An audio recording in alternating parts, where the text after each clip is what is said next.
Luciano, quais são as principais causas de dor nas costas? Então, é importante entender, quando a gente fala de dor nas costas, que a dor nas costas não é uma doença, é um sintoma de muitas afecções que podem ser, na maioria dos casos, na própria coluna vertebral. Que a gente fala coluna vertebral, estamos falando do disco intervertebral, ligamento, articulações e musculatura. Mas também não podemos esquecer que fora a coluna vertebral, ao lado, tem estruturas adjacentes, outros órgãos como rim, pâncreas, intestino, pulmão, que também podem cursar com sintoma de dor nas costas, e isso geralmente com desdobramentos muito mais sérios. Então é importante quando a gente tem um paciente com dor nas costas que não melhora, a gente pensar mais globalmente nas possibilidades de diagnóstico. Quer dizer, a região das costas é uma região que engloba também a coluna, e não necessariamente é uma dor que deriva de algo na coluna, podendo ser algo de natureza sistêmica, pelo que entendi. Exatamente. A coluna vertebral, a gente fala a estrutura central e em volta os órgãos adjacentes. Mas como a gente diferencia isso? Basicamente, a gente tem dois tipos de dores: as dores mecânicas, mais relacionadas à própria coluna vertebral, e as dores inflamatórias. E qual que é a diferença? A dor mecânica na coluna vertebral geralmente é associada com alguma posição. Ele relata: sentado melhora ou de pé piora a dor, de manhã, período do dia. Já a dor inflamatória, quem já teve, por exemplo, um cálculo renal, sabe que nada melhora, independente da posição. Começa a doer, deitado, sentado, as dores por tumores são mais noturnas, então não tem muito uma relação com posição, com a parte mecânica da nossa coluna. Quer dizer que um paciente com dor nas costas, ele merece uma abordagem muitas vezes multissistêmica, ele tem que ser examinado. Não é simplesmente o paciente que procura e que faz um exame, por exemplo, um raio-x ou uma tomografia. Exatamente. Então, Cláudio, uma vez eu vi uma entrevista sua bastante interessante que fala a relação dos exames, nem mais nem menos.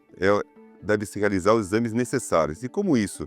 Dor nas costas, como iniciou o programa, é muito frequente. É a segunda causa de procura médico ambulatorial. Se a gente for, em todos os pacientes que tiver dor nas costas, a gente resolver fazer uma ressonância, um raio-x, a gente vai fazer muitos exames necessários. Então, o mais importante é triar bem o paciente. E como a gente vai triar bem? Escolher o paciente que tem que fazer um exame. A OMS ela fez 10 características que você tem que avaliar para você pedir ou não exames. Por exemplo, paciente tem dor nas costas, que mais de 2, 3 meses, paciente com perda de peso, paciente que começa a ter febre, paciente tem história de osteoporose, tudo isso são critérios que a gente vai avaliar para triar melhor o paciente com dor nas costas, se é alguma afecção mais grave ou não.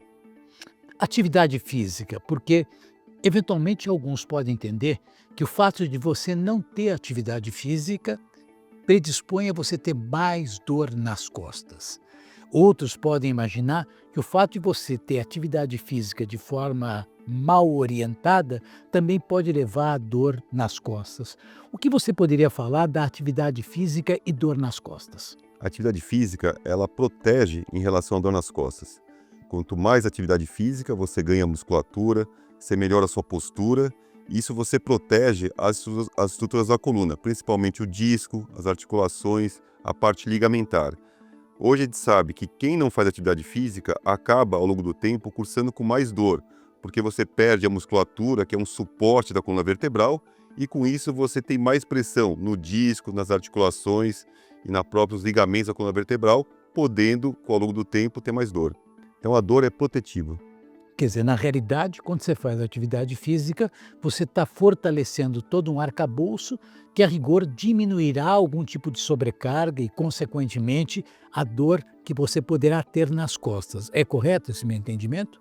É bem correto. Eu acho que quando faz atividade física, você vai ter mais musculatura e vai proteger a sua coluna vertebral. A gente sabe hoje, se a gente colocar assim, hoje tem uma pandemia, epidemia de dor nas costas. E por que isso acontece? Se a gente colocar no passado e colocar atualmente, como a vida nossa do dia a dia, o que aconteceu? A gente está mais sedentário, mais tempo sentado, com isso o sobrepeso da população média aumentou. Tudo isso vai causando mais pressão nas estruturas da coluna, principalmente no disco da coluna, nas articulações, e isso vai cursando com mais dor. Então, a atividade física, nada mais que ela ajuda a perder peso indiretamente e ganhar musculatura. Então, tudo isso vai protegendo a sua coluna vertebral, tendo menos dor. Nós abrimos o programa falando de dor na coluna e dor nas costas, né?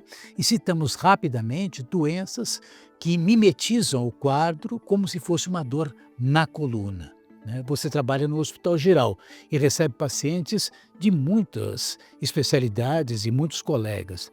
Quais seriam as principais doenças que se confundem com a dor na coluna? A principal grupo de doenças que sempre tem que ser investigado seria principalmente as alterações reumáticas. As doenças reumáticas, principalmente espondilite, ela causa muito dor nas costas. Então isso é uma primeira triagem. Aquele paciente que tem uma dor atípica, que não é mecânica, uma dor mais inflamatória, tem que ser investigado. Uma causa muito grande é as doenças reumáticas. Importante salientar também que criança geralmente não tem dor nas costas, ou a dor nas costas é autolimitado. Quando a criança tem dor nas costas que persiste, tem que ser investigado. Às vezes eu recebo crianças com dor nas costas e você, ao longo do exame de imagem, você descobre alguma fratura, alguma uma infecção, alguma outra alteração na criança. Idosos também é um grupo que é importante dar mais atenção, porque a gente sabe que na terceira idade aumenta muito a incidência de tumores metastáticos, outras alterações, fraturas por insuficiência óssea, principalmente em mulheres.